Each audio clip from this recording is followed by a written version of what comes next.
Ito mga kababayan, nagtataka si Pangulong Bongbong Marcos Jr. kung paano daw ba umabot sa ganito ang ating bansa.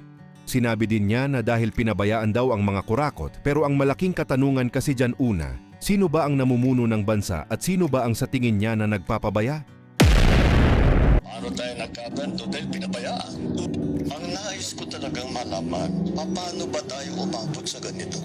Paano nga ba? Hindi nga Bakit maging ganitong kapasite ng corruption?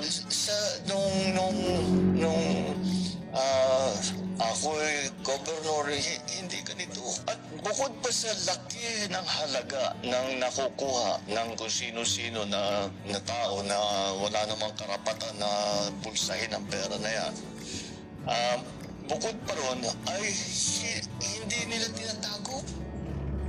Karapala na po. In your words, it's economic sabotage. Yeah. Kasi ngayon sila, wala mong pakialam. But how did it become that way?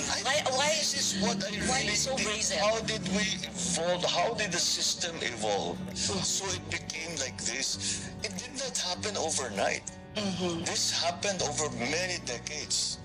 And we have to figure out kung ano ba talaga ang nangyari para hindi na mangyari ulit, to put the safeguards in place, or if it requires legislation, if it requires restructuring the government, lahat yan kailangan natin gawin.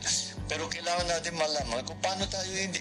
Ako, nasasyak ako, hindi ako makapaniwala na nandito na tayo na ganito na ang gobyerno na... But so many regimes and it just keeps getting worse. So It did. So how did we get here and what can we do now?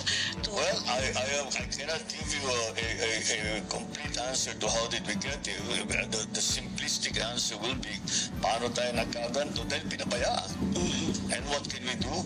What we can do is to find out how this happened, who are people that are involved, make them answerable for their wrongdoing, and fix the structure so this is not allowable.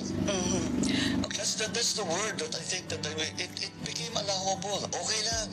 Yes. Hindi problema yan. Hindi krimen yan. Sige lang. It was normalized. People have come to accept this. No? Yes. But to the level na 30% na lang yun ay iwan sa mga proyekto, astounding yun. That's the part that talagang hindi ako makatulog pag iniisip ko. Paano tayo nagkaganto? That's why we're really looking forward to this independent body which you will be forming. Yeah. And we're just wondering how powerful will this body be? Will they be able to even investigate the Congress people, the Senate? They will have subpoena the powers. to investigate anything and anyone.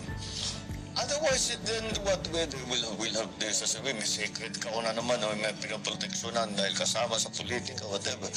Pagka nangyari yun, ay wala rin kabuluhan yung kanilang. Samantala, ito naman po ang naging eksena ni VP Sara Duterte sa may norte sa Lumut, Ifugao, kung saan mga kababayan mainit na mainit ang kanilang pagtanggap sa ating Vice President nang dumalo ito sa pagdiriwang ng kanilang Foundation Day at Rambakan Festival.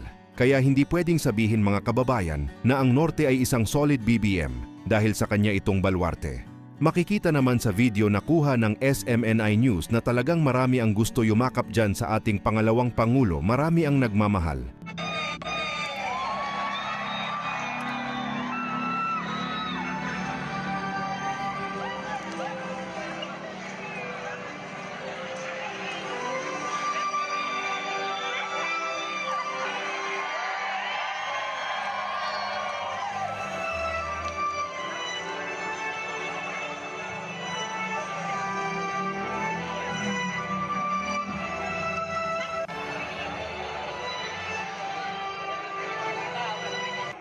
Each design speaks of identity and a place of origin.